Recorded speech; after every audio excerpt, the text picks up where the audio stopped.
Namaste, you nasty fetches. Today is day number 14. It's Sunday, it's rest day. If you look at my socks, I've got nice church socks on, but we are home and we are getting some rolling done. In one of my last rest day videos, I talked about how I like to roll out. And so today I thought I would share a quick video going through my rollout process, and hopefully it's helpful for you guys. I do about 10 passes on each one of the body parts that we'll go through.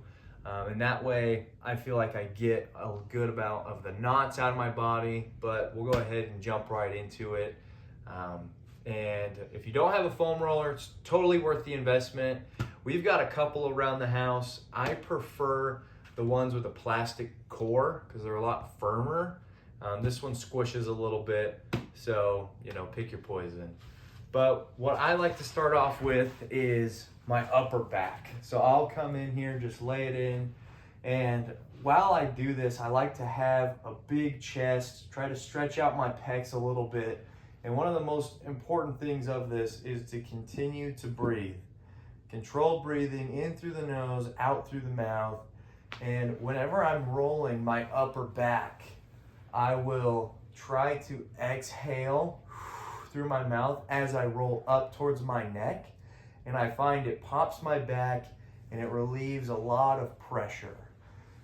With it as well, one of the challenges that I find rolling out is my shirt gets caught up in the roller.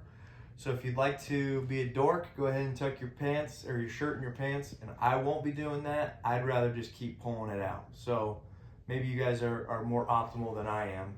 But start off with the upper back. Pause a little bit, allow your chest and shoulders to open up and stretch. Get in here, some of this action. After you've done those 10 passes on your complete upper back, I like to move the roller over, extend my arm, and go over my lat. Do this a bunch. Helps me with a lot of the pulling movements I'm doing. And then after we get done with the lat, it gets weird and uncomfortable, but the traps. So you kind of have to diagonal your body a little bit and put a lot of pressure on your traps. Now I'm kind of scooching a little bit. This roller is not cooperating with me on the carpet, but you get the picture. Coming across diagonal, put some of that pressure in your lat or in your traps. That way we get all the tension out, whether you're at a desk typing or you're just a gremlin and you don't have good posture. Helps out a lot. So after we have focused on the whole back, doing a roll down the middle, go each side on your lats and then go into your neck and your traps.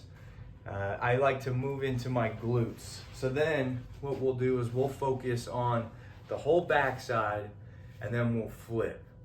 But when it comes to your glutes, this one I will easily spend, instead of that 10 passes, I'll come over it 15 to 20 times just because I'm sitting all the time. It's the muscles surrounding my hips. I've got tight hips, so I really want to loosen up my glutes. This is something that has helped me a lot with my squat and a lot of that discomfort. So go ahead and just do some dog butt scooches on your roller.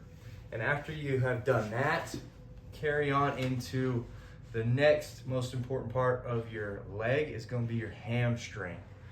Coming through here, couple of passes, slow and steady. If you're finding that you've got tight parts in your back or your glutes or your hamstrings or really anywhere, don't be afraid to just sit there and allow yourself to suffer.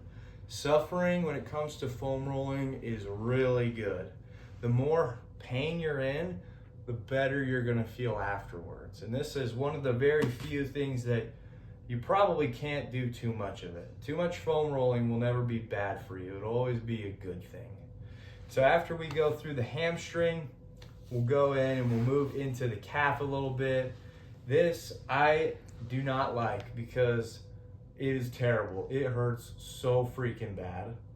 And after you go into your calf, the peak of pain is your IT bands. Now, I've seen a lot of videos online saying that rolling out your IT bands doesn't actually do anything. It's so tight already. It's not going to relieve any tension and improve your knee pain. This might just be me, and maybe it's a placebo effect, but I have found a lot of help in my knee pain coming from rolling out my IT bands.